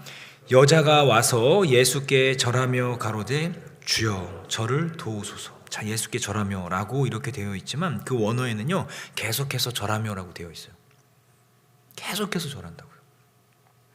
침묵하시는 것과는 무관하게 그녀는요 자기가 해야 될 일이 무엇인지를 알고 있었던 거예요. 간구해야 된다는 것을 알고 있었던 거예요. 그렇기 때문에 그 여인은 계속해서 예수님 앞에서 절합니다. 뭐라 그런다고요? 주여라는 거죠. 주님, 주인님, 알고 있었던 겁니다. 그녀는 계속해서요 주님께 자비와 긍휼을 구했고 주님만이 제 문제를요 해결해 줄 수 있습니다라는 것을 알고 있었기 때문에 계속해서 절하면서 자신의 체면, 상황 이런 것들은 중요치 않고 오직 어린 딸을 낳게 하고자 하는 그 일념에 사로잡혀서요 그 여인이요 계속해서 절하면서 주님 제발요, 주님 저를 도와주세요 라고 하는 겁니다. 이 정도 되면 이제 주님 움직여 주셔야 되는데요, 그죠? 근데 주님은 정말 대단하셔요. 정말 대단하십니다. 26절 볼까요? 대답하여 가라사대 자녀의 떡을 취하여 개들에게 던짐이 마땅치 아니하니라. 자, 우리가 이 상황 속에 들어갔다라고 한번 생각을 해보시죠. 이쯤 되면 어떻게 해야 되죠? 자리를 박차고 딱 일어나야 됩니다. 정말 진짜 너무하시네. 제가 이 정도로 정말 간구했는데 이 정도면 좀 들어주셔야 되는데 참 정말 치사해요. 너무 미워요. 이러고 막 가버릴 수도 있을 텐데요, 그죠? 왜냐하면 잘 생각을 해보세요. 이 여인의 나이는 나와 있지 않지만 어쩌면 예수님보다도 더 나이가 많았을 수도 있습니다. 근데 그 예수님 앞에, 젊은 청년 앞에 정말 주님 막 다윗의 자손 예수여 막 기도하고 그 발 아래 엎드려서 정말 주여 주여 하면서 계속 간구했는데 돌아온 말은요 자녀의 떡을 취하여 개들에게 던짐이 마땅치 아니하다. 개라는 표현을 썼습니다. 정말 카운터 펀치를 날린 거죠. 이거 가라는 말로 들릴 수밖에 없는 겁니다. 그런데 여기에도 놀라운 사실이 있는 걸 아십니까? 이 개라는 단어가 보통 통상적으로 쓰는 유대인들이 쓰는 개라는 단어하고요 지금 예수님이 쓰신 개라는 단어하고 다르더라고요. 저도 참 깜짝 놀랐는데 유대인들이 쓰는 개라는 단어는 사납고 악한 이런 뜻을 갖고 있거든요. 사납고 악한 개라는 겁니다. 막 들개 생각하시면 될 것 같아요. 근데 예수님께서 쓰신 단어는 그 애완견을 의미한답니다. 그러니까 예수님께서는 이 개라는 단어를 어떻게 사용하셨냐면 악하고 사나운 단어로 쓰신 게 아니라 그냥 너는 유대인이 아니다, 너는 이방인이다 라는 의미를 전달하시기 위해서 쓰신 그냥 개라는 단어를 쓰신 거예요. 그러니까 그 안에도 사실 어찌 보면 좀 그 안을 뜯어보면요 사랑하는 마음이 사실 담겨 있는 거예요. 그 여인의 그 믿음을요 성장시키기 위해서 예수님께서 또 한 번의 시험을 허락하신 겁니다. 개들에게 던짐이 마땅치 않다. 그냥 단순히 선택받은 민족이 너는 아니야 라는 의미로 사용하셨다라는 거더라고요. 어쨌든 듣는 사람 입장에서는 굉장히 사실은 거슬렸을 겁니다. 자리를 박차고 일어나도 사실은 그래 이 정도면 그래도 할 바 다 한 거지 라고 말할 수 있을 정도로 여인은 최선을 다했어요. 왜냐하면 주님이 뭐 응당 이렇게 말씀하실 수 있잖아요. 벌레요 구더기 같은 인생이라고 말씀하셨습니다. 그죠? 종기에 처하나 깨닫지 못하는 자는 멸망하는 짐승 같다라고 말씀하시죠. 그러니까 주님 보시기에는 우리는 벌레 같고 구더기 같고 짐승 같은 사람들이에요. 사실은 주님은 당연히 그런 말씀을 하실 자격이 있죠. 그런데 그 여인의 믿음을 예수님께서는 아셨을까요? 모르셨을까요? 아셨죠. 너무너무 감사한 일이 뭔지 아십니까? 예수님께서는 그 믿음을 예수님 혼자만 아실 수 있었음에도 불구하고 그 여인의 입술을 통해서 그 여인의 간증을 하게 만들고 그 간증을 통해서 주변에 있는 사람들이 그 여인의 믿음을 알 수 있도록 배려해 주시는 거예요. 배려해 주시는 거예요. 12년 동안 혈루병을 앓았던 그 여인도 마찬가지잖아요. 예수님 만지고서 병 낫고요. 그냥 가면 끝나는 겁니다. 그죠? 굳이 예수님께서 그 바쁜 와중에 가시던 중에요. 병 고치러 가시던 중에요. 딱 멈춰서서 누가 날 만졌니? 누구야? 제자들이 말했잖아요. 예수님 이렇게 많은 사람들 중에서 누가 만질 수 있죠. 뭘 그런 것 때문에 그러십니까? 지금 바삐 길을 가셔야 되는데 빨리 가시죠라고 하는데 아니다. 누가 나를 만졌다. 누구니? 그랬더니 그 여인이 나왔잖아요. 제가요. 이러이러한 병을 앓고 있었는데요. 예수님 옷만 만져도요. 나을 거라는 믿음이 있었어요. 주님 그래서 제가 만졌어요. 죄송해요. 그랬더니 예수님께 칭찬해 주셨잖아요. 딸아 내 믿음이 너를 낫게 하였다. 평안히 내 길을 가라라고 말씀하셨잖아요. 그 굳이 예수님이 말씀 안 해주셨어도 예수님은 아실 수 있었음에도 불구하고 그 말씀을 하심으로써 그 여인의 믿음을요. 다른 사람들이 알도록 밝히 드러내 주시는 거예요. 그 우리를 처음부터 끝까지 배려해 주시는 겁니다. 그러니까 이 수로보니게 여인에게도 주님께서 그러한 기회를 동일하게 허락해 주신 거예요. 네가 그런 믿음이 있으니까 너의 믿음을 다른 사람들이 알 수 있도록. 자, 그랬더니요. 이 여인이 뭐라고 합니까? 27절입니다. 제가 읽어드리겠습니다. 그 여자가 가로되 주여 올소이다 마는 개들도 제 주인의 상에서 떨어지는 부스러기를 먹나이다 하니 뭐라고 이야기했냐면요. 올소이다 마는 이 겸손의 마음이잖아요. 주님께서 하시는 말씀은 무조건 옳습니다. 이게 우리가 가져야 되는 태도라는 거죠. 어떠한 문제가 있어서 교회 앞에 나가서 말씀을 통해서 교훈을 받습니다. 예, 성경에서는요. 이 상황 속에서는 이렇게 하라라고 말씀하고 계십니다. 그러면요. 더 이상 거기에 사족을 달 필요가 없습니다. 근데 너무너무 안타까운 것은 그런데요. 하지만요. 그러나요. 이런 말씀들을 하시죠. 주님께서 말씀하시면 무조건 옳기 때문에 그것을 따르는 게 맞습니다. 왜냐하면 주님께서 시편에서도 주의 모든 이름 위에 말씀을 두셨다라고 되어 있죠. 그래서 태초에 말씀이 계시니라 이 말씀이 하나님과 함께 계셨으니 이 말씀은 곧 하나님이시니라. 이 말씀이 하나님이시기 때문에 하나님께서 자신의 능력이 훨씬 더 높고 광대함에도 불구하고 이 성경 말씀을 벗어나지 않게 그 아래 말씀 아래 주님의 이름을 두셨다라는 겁니다. 그러니까 이 말씀을 무조건 우리는 믿고 따르고 순종해야 된다는 거죠. 근데 거기에 인간적인 생각을 덧붙여서 하지만요 그렇지만요 제가 상황이 지금 이렇습니다 라고 하는 것은 하나님 앞에서 합당하지 않다라는 겁니다. 그럴지라도 코로나19로 너무 힘든데요. 지금 어떻게 전합니까? 모이지 말라고 하는데요. 교회로 인해서 많은 사람들이 코로나 감염이 되어서요. 책망받고 있는 이 시대적 상황 속에서 저희가 어떻게 하나님의 복음의 말씀을 전합니까? 하지만 성경은 뭐라 그러죠? 때를 얻든지 못 얻든지 어떻게 해요? 힘써 전파하라고요. 그러면 그렇게 하면 됩니다. 회당장 야이로의 딸을 살리기 위해서 가니까요. 사람들이 막 울고 있었습니다. 예수님께서 말씀하셨죠. 울지 마라. 자고 있는 거다라고 말씀하셨죠. 그랬더니 뭐라 그랬습니까? 저들이요 비웃었다 그랬어요. 그런 태도는 옳지 않습니다. 가나안 혼인잔치에 보였던 어머니 마리아의 태도. 하인들에게 말하죠. 너희에게 뭐라고 말씀하시든지 무조건 그대로 하라. 무조건 그대로 하라. 이게 우리에게 필요한 태도라는 거죠. 그런데 이 수로보니게 여인은요 그런 태도가 있었던 거예요. 그랬기 때문에 주님 옳소이다 마는 말하죠. 옳습니다. 옳습니다 주님. 주님 말씀하시는 건 무조건 맞죠. 그런데요 주님 저요 큰 거 원하지 않습니다. 자녀의 상에서 떨어지는요 그 부스러기 하나면 돼요. 그 작은 부스러기 하나면요 제 딸은요 금방 나을 것을요 제가 알고 있어요. 주님은 하실 수 있는 분이거든요. 주님 저 그거면 돼요. 그렇게 말할 때 주님께서 이렇게 말씀하시죠. 28절입니다. 28절 같이 읽겠습니다. 이에 예수께서 대답하여 가라사대 여자야 내 믿음이 크도다 내 소원대로 되리라 하시니 그 시로부터 그의 딸이 나으니라. 내 소원이 뭡니까? 그 여인의 소원이 뭡니까? 딸이 낳는 거잖아요. 그런데요 어떻게 됐다고요? 그 시로부터 그의 딸이 나으니라. 하나님의 능력에 절대적인 믿음을 갖고 있는 사람들은요 어떠한 일이 벌어지냐면 즉각적인 구원의 응답을 받는다는 겁니다. 즉각적인 구원의 응답. 침묵이 아무리 길지라도요 결국은 그 소원에 대한 응답을 주님께서 주신다는 거죠. 주 예수를 믿으라. 그리하면 너만 구원을 얻으리라가 아니라 너와 내 집이 구원을 얻으리라. 자, 내 사랑하는 가족들이 아직 구원받지 못하셨습니까?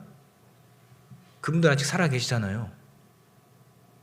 그분들이요, 하나님 앞에 가기 전에 구원 반드시 받는다고 하나님께서 말씀하셨잖아요. 그러면 되는 거예요.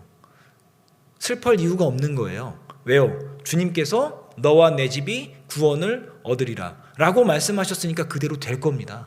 그러니까 우리는 뭐 하면 되냐면요, 주님 옳습니다. 주님의 말씀을 전 믿어요. 주님 제게 부스러기 하나만 주세요. 그러면 내가 사랑하는 가족들이요 구원 받을 겁니다. 그럼 그때 주님이요 내 소원대로 되리라 라고 말씀하시고 그 시로 구원받습니다. 주님의 은혜는 이렇게 즉각적으로 임한다는 것을 우리가 알 수 있는 거죠. 그 기다림이 얼마나 길든 그건 인간적인 생각입니다. 영혼과 영혼 속에서 하루를 천년같이, 천년을 하루같이 생각하시는 주님께서는 즉각적인 응답이잖아요.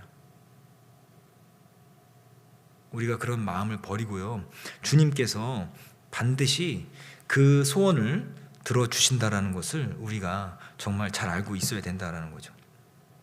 야곱 이야기 한번 생각해 볼까요? 야곱, 속이는 자라는 이름이잖아요. 그는 늘 인생을 그렇게 살았어요. 장자의 명분을 갖고 싶어서 형을 속였잖아요. 그리고 라반 외삼촌에게서 자기의 그 응당 받아야 될 삭슬려 받기 위해서 인간적인 생각으로 이렇게 저렇게 많이 했습니다.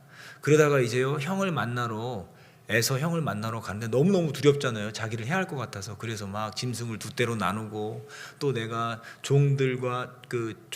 첩들과 첩의 자식들을 먼저 앞세우고, 그 다음에 가장 사랑하는 자기 그 아들들은 맨 뒤로 빼고, 그리고 자기 식구들을 다 보낸 다음에 약복강에서 뭐합니까? 기도하잖아요. 그 기도할 때 기도를 한번 생각을 해보세요. 하나님의 사람하고 막 씨름을 하는데요, 막 붙잡고 늘어집니다. 저를 축복해 주시기 전에는요 저는 절대 보내드릴 수 없습니다. 그랬더니요 환도뼈를 딱 칩니다. 그 환도뼈가 어떤 의미가 있는 거죠? 인간이 힘을 내는 원천입니다. 환도뼈는요. 그 환도뼈를 치셨다는 것은 뭐냐면, 너를 의지하지 말고 이제 하나님을 의지하라라는 의미에서 환도뼈를 치시고요, 뭐라고 말씀하시냐면 내 이름이 무엇이냐라고 물어보셔요. 근데 주님께서 우리 야곱의 이름을 모르실까요? 알잖아요. 그러니까 저 야곱입니다 라고 이야기를 딱 합니다. 그러니까 뭐라 그러시죠? 이제 너의 이름을 야곱이라 하지 않고 이스라엘이라고 하겠다라고 말씀하시면서 이름을 딱 바꿔주세요. 그러니까 그 의미는 뭡니까? 너는 그동안은 너의 생각과 너의 능력을 의지하면서 살아왔던 속이는 자였던 야곱이지만, 이제는 하나님만 의지하는 자, 하나님이 통치하신다라는 의미의 이름을 갖고 있는 이스라엘이라는 이름을 딱 주시는 거예요. 그가 뭐합니까? 딱 바뀌는 겁니다.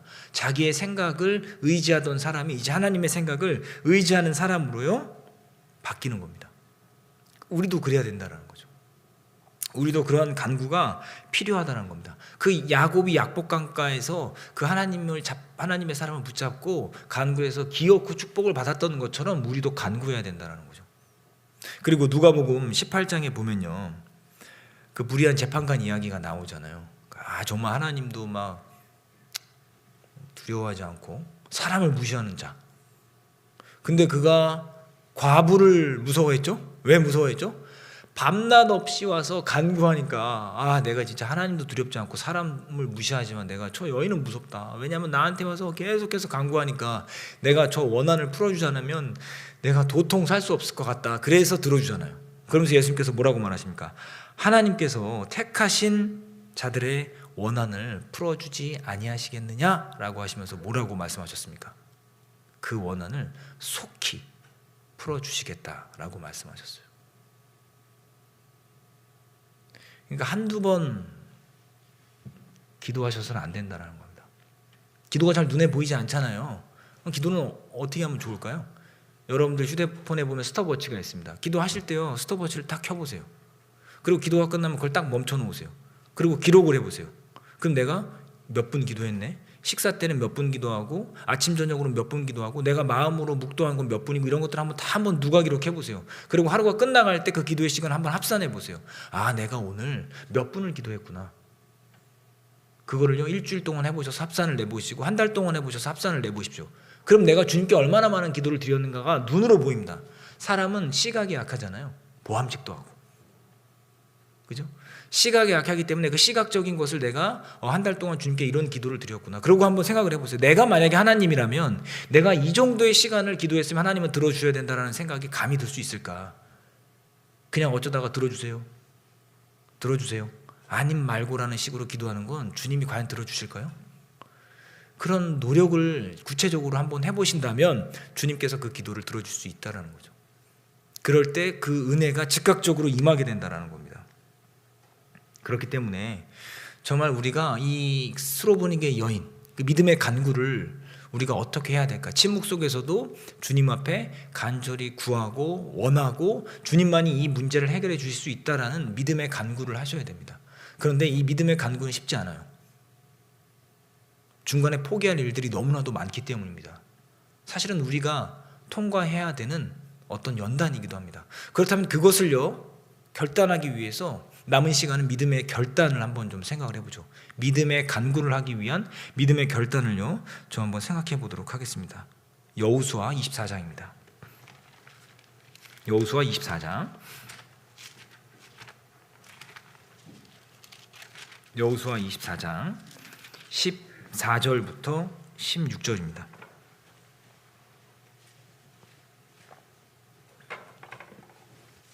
제가 읽어드리겠습니다. 14절부터 16절입니다.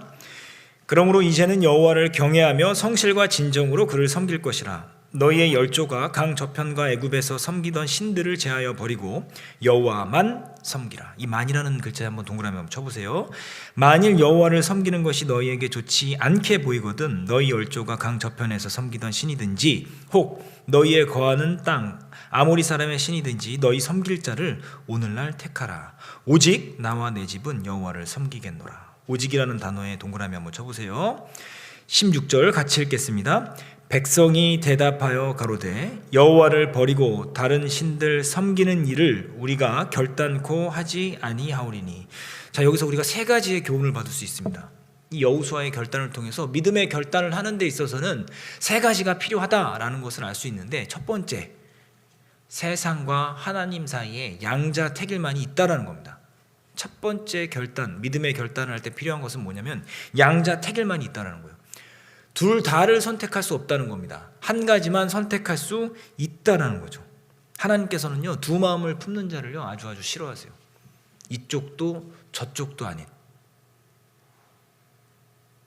그래서 하나님께서는 우리에게 교훈을 주시는데 여기는 좀 잡아두시고요.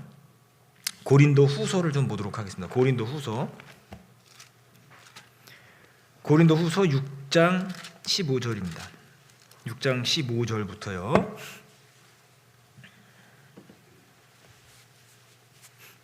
18절까지요. 양자택일에 대해서 하나님께서는 어떻게 생각하고 계시는지 이 바울 사도께서 해주시는 말씀을 통해서 잘 알 수 있는데요. 6장 15절, 고린도후서 6장 15절부터 제가 읽어드릴게요. 그리스도와 벨리알이 어찌 조화되며 믿는 자와 믿지 않는 자가 어찌 상관하며 하나님의 성전과 우상이 어찌 일치가 되리오. 우리는 살아계신 하나님의 성전이라. 여기서 말하는 성전은요 지성소를 의미하는 겁니다. 지극히 거룩한 곳이죠. 그러니까 우리를 이렇게 보고 계시는 거죠. 이와 같이 하나님께서 가라사대 내가 저희 가운데 거하며 두루 행하여 나는 저희 하나님이 되고 저희는 나의 백성이 되리라 하셨느니라. 바로 지금 읽었던 이 구절은 레위기 26장 11절부터 12절에 있는 말씀을 바울 사도께서 인용하셨거든요. 인용하시면서 17절에요. 그러므로 주께서 말씀하시기를 너희는 저희 중에서 나와서 따로 있고 부정한 것을 만지지 말라. 조건을 다루셨는데 무슨 조건을 다루셨냐면 너희는 저희 중에 나와서 따로 있고 부정한 것을 만지지 말라. 정리하면 구별된 삶을 살아라 라는 조건을 다루셨습니다. 그 조건을 다루시고 내가 결과가 어떻게 되냐면요 너희를 영접하여 구별된 삶을 살 때 주님께서 영접하신다라고 하시면서 그 결과 18절 너희에게 아버지가 되고 너희는 나의 자녀가 되리라. 전능하신 주의 말씀이니라 하셨느니라. 이것을 쉽게 정리해서 말씀드리면 주님께서 어떠한 조건을 달아놓으셨냐면 너희가 온전히 나를 섬길 때 구별된 삶을 살 때 내가 너희를 영접하겠다. 그리고 너희는 내 자녀가 되고 나는 너희의 아버지가 되겠다라는 결과를 허락하신 겁니다. 이러한 결과를 얻기 위해서는 우리가 먼저 조건을요 충족시켜야 돼요. 구별된 삶, 하나님만 선택하는 삶. 그래서 아까 그 여호수아 24장 14절에서도 여호와만 섬기라라고 합니다. 여호와도 섬기라가 아닙니다. 여호와만 섬기라. 그 보조사 하나만 딱 바꿔버려도요 의미가 완전히 달라지는 거예요. 그래 내가 세상도 섬기고 여호와도 섬길 수 있는 것과 여호와만 섬기라는 것은 하나님만 온전한 마음으로 섬기라고 말씀하고 계시는 겁니다. 그렇기 때문에 믿음의 결단을 하기 위해서는 하나님만 섬겨야 된다는 거죠. 그리고 두 번째는요 그 선택은 지금 해야 된다는 겁니다. 여호수아 24장 다시 가보시죠. 여호수아 24장 15절에요. 제가 읽어드릴게요. 만일 여호와를 섬기는 것이 너희에게 좋지 않게 보이거든 너희 열조가 강 저편에서 섬기던 신이든지 혹 너희 거하는 땅 아모리 사람의 신이든지 너희 섬길 자를 언제 택하라고요? 오늘날 택하라. 두 번째는요 그 선택 믿음의 결단은 지금 해야 된다는 겁니다.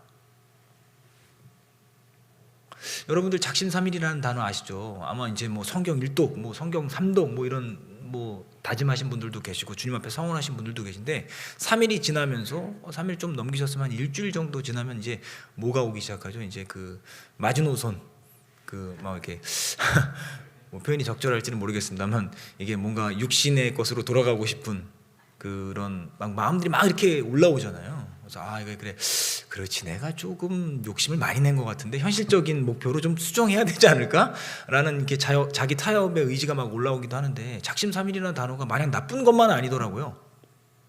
왜냐면요 작심삼일이 끝날 때쯤 또 작심하면 돼요. 그럼 6일 돼요. 그럼 또 작심삼일하면 9일 됩니다. 반복되면 3일마다 작심을 하시면 돼요. 3일마다 작심. 그러니까 오늘 계속해서 뭐 해야 됩니까? 결단해야 되는 거예요. 오늘 결단, 또 내일 결단, 그 다음날 결단, 계속해서 즉시 결단하는 겁니다. 그렇게 되니까요 이게 오늘 결단 또 하니까 주님 앞에서 내가 오늘 열심히 살아야지, 내가 오늘도 주님을 위해서 열심히 헌신해야지, 교회를 위해서 내 몸 하나 아끼지 말아야지, 내가 전하지 않으면 누가 전할까, 내가 전해야지, 나부터 전해야지 라는 결단을 오늘 하는 겁니다. 그래서 바울 사도께서 고린도후서 6장 2절에 보라 지금은 은혜 받을 만할 때요 지금은 구원의 날이로다. 지금이라는 단어를 2번이나 강조하셨잖아요. 왜 그러셨을까요? 지금 아니면 구원 못 받는 겁니다.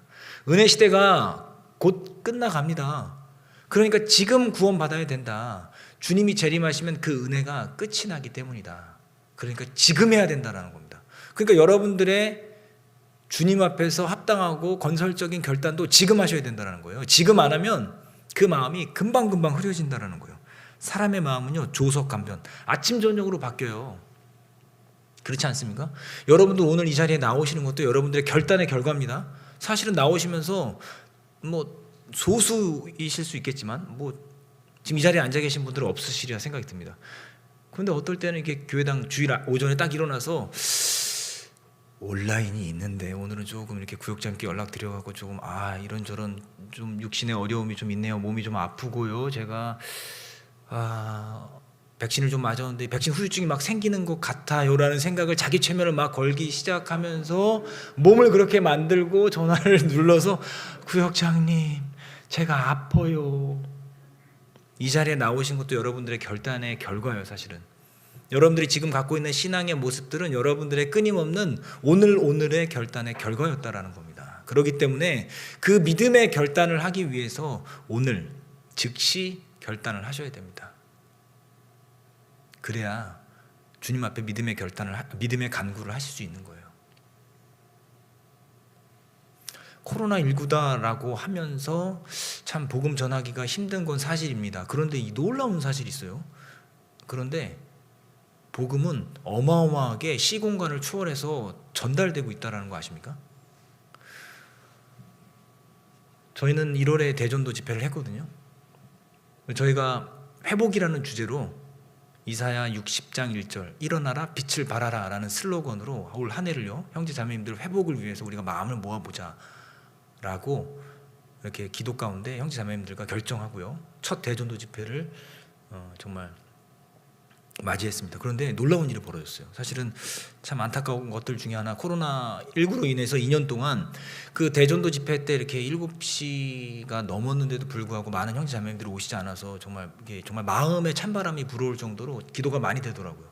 근데 올해는 정말 기도 가운데 형제 자매님들이 마음을 모아 주시니까요 7시가 되는데도 불구하고 대강당에 이렇게 정말 가득 차는 그런 일이 벌어지고요. 그렇게 어렵다라고 하고 막 다시 이렇게 나라에서 그 코로나19로 인해서 조금 우리가 거리두기를 해야 된다라고 했는데 마음의 거리두기를 안 하시더라고요. 몸은 거리두기를 하는데요 주님을 향한 마음의 거리두기를 안 합니다. 정말 복음이 많이 전해졌어요. 정말 우리가 과연 이렇게까지 전도할 수 있을까라는 생각이 들 정도로 온라인과 대면과 비대면으로 말씀 듣는 분들이요 정말 예전에 비해서 너무 많이 늘은 겁니다. 그러니까 누가 기록되는 것들을 볼 때마다 물론 숫자가 그렇게 중요한 건 아니지만 그 가운데에서 우리의 마음이 어디를 향하고 있는가를 알 수 있게 된 거죠. 그분들이 신방에 가서 이제 나오셔야 됩니다 말씀드리면 그분들이 흔쾌히 허락해 주시고 교회당에 나오셔서 정말 웃는 얼굴로 전사님 저 왔어요 눈도장 찍고 갑니다 이렇게 정말 재미나게 말씀해 주시고 가시는데 그 식구들이 마음이 하나가 돼가는 것을 보면서 정말 이 결단을 정말 하셨구나라는 생각이 들더라고요. 코로나19는요 좋아지지 않을 것이다 라고 가정하고 신앙생활 하시는 게 좋을 것 같아요. 그거 좋아질 것이다 라는 생각을 막연히 하고요 그때가 되면 내가 해야지 하면요 나는 어떠한 만성에 빠지게 되냐면 사단 마귀가 속삭여주는 그 속삭임에 동조하는 신앙생활을 하게 돼요. 그렇지 지금은 조금 기다렸다가 나중에 한꺼번에 내가 몰아서 할 거야. 근데 그게 습관이 되면요 나중에도 안 합니다. 향기름은요 죽은 파리 한 마리로 더럽혀짐을 당하는 겁니다. 포도원은요 작은 여우 하나로요 쑥대밭이 되는 겁니다. 그 작은 마음 하나가 오늘의 결단을 하지 않기 때문에 우리를요 그냥 살아가게 하는 거예요. 그냥 흘러 잔잔하게 가자. 주님은 그걸 원하지 않습니다. 믿음의 결단을 하기 위해서 그렇기 때문에 세 번째는요 명확한 목표가 있어야 됩니다. 명확한 목표가 있어야지만 표류하지 않습니다. 표류하는 사람들의 특징이 뭡니까? 바라보고 가야 할 명확한 목표가 없기 때문에 이리 기웃 저리 기웃 하게 되는 겁니다. 여기서 출발해서 여기가 목표라고 하죠. 목표가 있는 사람은요 직선으로 쭉 갑니다. 그런데 목표가 없잖아요. 이리저리 헤매죠. 그 헤매는 시간들이 얼마나 많은 낭비를 우리에게 초래하게 됩니까? 그렇기 때문에 우리에게는요 목표가 있어야 됩니다. 명확한 목표요. 그래서 바울 사도께서는 빌립보서 3장에서 이렇게 말씀하셨습니다. 빌립보서 3장 13절입니다.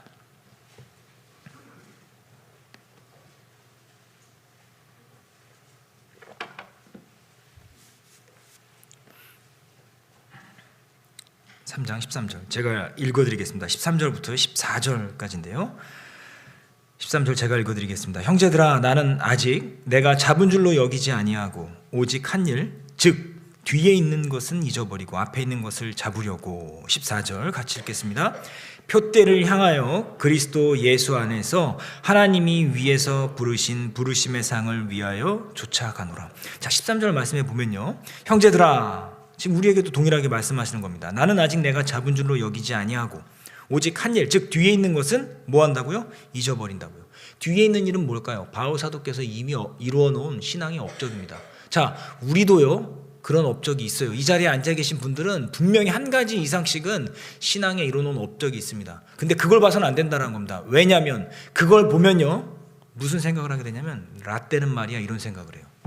내가 왕년에 말이지 이렇게 신앙생활을 했어. 봉사 내가 이렇게 열심히 했다고. 내가 이렇게 주님 앞에서 열심히 전도도 했고 내가 내 몸 하나 아끼지 않고 열심히 신앙생활을 했어. 제가 여쭙겠습니다. 그럼 지금은요? 뒤에 있는 것을 잊어버려야 되는 이유가 여기에 있는 겁니다. 뒤에 있는 것을 보고요 안주에 빠져 있는 거예요. 그렇기 때문에 위대한 바울 사도께서 이뤄놓은 엄청난 업적이 있음에도 불구하고 잊어버리고 앞에 있는 것을 잡으려고 뭐를 향한다고요? 표대를 향하여. 여기서 표대를 향하여 이게 무슨 뜻이냐면 표대를 똑바로 쳐다보고 라는 뜻이랍니다. 표대를 똑바로 쳐다봐야 돼요. 물 위를 걸으신 예수님의 이야기가 마태복음 14장에 나옵니다. 베드로가 예수님, 저도요 주님께서 명령하시면 물 위를 걸을 수 있는 것을 압니다. 제게 명령해 주세요라 그랬더니 예수님께서 오라 하라 그러셨어요. 그랬더니 놀라운 일이 벌어지죠. 인간 역사 가운데 최초로 물 위를 걸은 사람이 탄생합니다. 근데 그가 그때 무엇을 보았습니까? 예수님을 바라봤어요. 그러니까 표대를 향하여 표대를 똑바로 보고 갈 때 물 위를 걸을 수 있었습니다. 그런데 곧 그가 바람을 보고 무서워 빠져가는지라. 바람, 시련과 고난, 물 위를 걷는 신앙, 바다 위, 세상 위를 걷는 신앙을 가지려면요 주님을 똑바로 봐야 돼요. 우리는 세상 가운데 속해 있지만 세상 위를 걸어가야 되는 위대한 신앙을 소유해야 됩니다. 그러기 위해서는 표대를 향하여 그리스도 예수 안에서 하나님이 위에서 부르신 부르심의 상을 위하여 쫓아가야 합니다. 그러니까 과거에 이뤄놓은 업적은요 어차피 여러분들의 기념책에요 기록이 다 돼 있어요. 그러니까 그건 보지 마셔요. 앞으로 내가 받아야 될 것을 보시고 그것을 하나하나 내 것으로 기념책에 기록하기 위해서 그걸 보고 가셔야 된다는 거죠. 그러니까 명확한 목표가 있어야 된다는 겁니다. 명확한 목표가 없기 때문에 올바른 선택을 하지 못하는 겁니다. 링컨이요 졸업을 하는데요 아버지가 구두 수선공이었습니다. 아버지가 졸업 선물로요 아들아 구두를 골라 아빠가 한 켤레 선물해 줄게. 링컨이 너무 좋은 거예요. 그래갖고 신발을 막 골랐습니다. 추려서 딱 두 켤레를 딱 골랐어요. 이것도 좋고 저것도 좋고 아버지 이거 너무너무 고민되는데요 제가 내일 와서 결정할게요 이러고 놓고 갔다가 그 다음날 와서 또 보는데 또 결정이 안 되는 거예요. 그러니까 아버지가 이런 말씀을 하시더라고요. 아들아 안 되겠어. 그러면 아빠가 너한테 가장 좋은 거 보내줄게. 기다리고 있어. 그러니까 야, 아버지 감사합니다. 이러고 신나게 집으로 갔습니다. 그날 저녁이 됐어요. 아버지가 구두를 딱 들고 오셨습니다. 상자를 딱 열어봤습니다. 두근거리는 마음으로 딱 열어봤더니요 이쪽에서 한 켤레 저쪽에서 한 켤레를 딱 담아 갖고 오신 거예요. 아 아버지 이게 뭐예요? 그러니까 아버지가 이때 엄청난 교훈의 말씀을 해줍니다. 아들아 네가 선택해야 될 때 선택하지 않으면 이러한 결과를 만나게 될 거야. 우리 형제 자매님들 그리스도인으로서 어떤 선택을 하고 싶으십니까? 표대가 명확해야 됩니다. 그럴 때 여러분들이 올바른 선택을 할 수 있는 거예요. 목표가 명확하지 않으니까 자꾸 세상적인 것들과 예수님, 주님을요 자꾸 이렇게 혼동해서 생각하는 거예요. 예수님만 명확하게 여러분들의 목표 가운데 서 있다면 사실은요 이거 과감하게 버릴 수 있어요. 과단성 있게 버릴 수 있다고요. 한 사람이 얼마나 중요한지 아십니까? 여호수아가요 이스라엘 백성들 안에서 너희 섬길 자를 오늘날 택하라 라고 딱 종용하면서 뭐라고 말합니까? 바로 자기 간증해요. 오직 나와 내 집은 여호와를 섬기겠노라. 한 사람이요 오직 나와 내 집은이라고 딱 간증하니까요 그 뒤에 16절에 뭐라 그러죠? 예 저희도요 결탄코 다른 신들을 섬기지 않고요 여호와를 섬기겠습니다라고 딱 말하잖아요. 한 사람의 중요성. 여러분들 한 사람이요 여러분들이요 명확한 목표를 갖고 하나님만 선택해서 표대를 향해 나아가면 여러분들로 인해서요 많은 영혼들이 구원받습니다. 여러분들 뒤에요 하나님께서 여러분들로 인해 구원받을 영혼들을 쭉 세워놓으셨어요. 도미노 아시죠? 도미노 몇 개 넘어져야 넘어져요? 예, 아이고 감사합니다. 하나만 넘어져도요 정말 다 넘어집니다. 그러니까 여러분들이 신앙 안에서 넘어져 버리면 여러분들 뒤에 하나님께서 구원받기 위해 세워놓은 그 영혼들이요 다 넘어지는 거예요. 어쩌실래요? 오늘 선택하세요. 오늘 결단하세요. 오늘 목표만 바라보세요. 그리고 여러분들이 그 한 사람이 되어주세요. 그럴 때 주님께서 여러분들을 통해서요 이 교회당을요 가득 채우실 겁니다. 여러분들 건축하신 지 얼마 되지 않았다라고 생각하실 수도 있겠지만 여러분들이요 이 교회당이 가득 차면요 이제 정말 더 큰 도모를 하실 수도 있는 겁니다. 이 너무너무 아름다운 교회당 단지 겉모습만 보고 말씀드리는 게 아닙니다. 영원한 천국의 소망을 갖고 주님을 만나서 함께 기쁨의 교제를 나눠야 되는 이 영원히 행복한 곳으로 가는 그 정류장과 같은 곳 아닙니까? 지옥을 향해서 달려가는 폭주 기관차, 지옥을 향해 달려가는 급행 열차 안에 있는 사람들을요 그 열차를 내 몸으로 막아서고 그 안에 타고 있는 사람들을 끄집어내서 생명의 열차에 태워서 같이 가야 됩니다. 그러기 위해선 여러분들이 믿음의 간구를 하셔야 돼요. 믿음의 간구를 하시기 위해선 믿음의 결단을 하셔야 됩니다. 이제 다가오는 2월에 있을 대전도 집회 어떠한 마음으로 여러분들은 그 앞에 서고 계시려고 합니까? 아직 여유가 있다고요? 설날이 지나면 금방 다가옵니다. 지금부터 여러분들이 결단하시고 여러분들이 선택하신 그 목표를 향해서 여러분들이 엄청난 일을 감당할 수 있는 주님의 용사되는 그 일꾼이 되셔서 주님 앞에서요, 주님, 제가 사랑하는 영혼 정말 구원받게 해주세요. 그 여인이 말했잖아요. 뭐라고 말했습니까? 주님, 제 딸을 불쌍히 여겨주세요라고 말하지 않고요, 뭐라고 이야기했냐면 주님, 저를 불쌍히 여겨주세요라고 했습니다. 그게 뭡니까? 그 딸이 지옥 가고 그 딸이 병 안 낫는 것이요, 그게 내 아픔이다라는 거예요. 내가 사랑하는 사람들이요, 구원받지 못하면 그건 내 아픔입니다. 주님, 저를 불쌍히 여겨주세요. 저를 봐서라도 그 영혼을요, 구원받을 수 있게 해주십시오 라는 믿음의 간구 한 분만이라도 하신다면요, 정말 많은 영혼들이 그 한 분으로 인해서 구원받는 귀한 역사가 일어나리라라는 생각이 듭니다. 지금까지 너무너무 잘해 오셨습니다. 그렇다면 지금은 더 잘하셔야 될 때입니다. 그래서 이 자리가 차고 넘치는, 온라인으로도 수없이 많은 분들에게 하나님의 말씀을 전 세계 방방 곳곳에 경기 광주교회를 통해서 선포되는 그 복음의 말씀을 전 세계에서도 들을 수 있도록 정말 귀하게 주님 앞에 간구하시고, 그리고 주님 앞에 결단하시는 귀한 형제 자매님들이 되셨으면 좋겠습니다. 기도하겠습니다.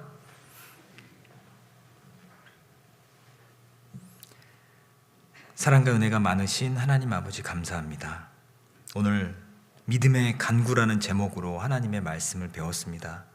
주님 앞에 이뤄져가는 영혼들을 어떠한 마음으로 주님 앞에서 믿음의 간구를 해야 되는지, 그리고 그를 위해 어떠한 믿음의 결단을 해야 되는지 말씀을 통해 교훈받았습니다.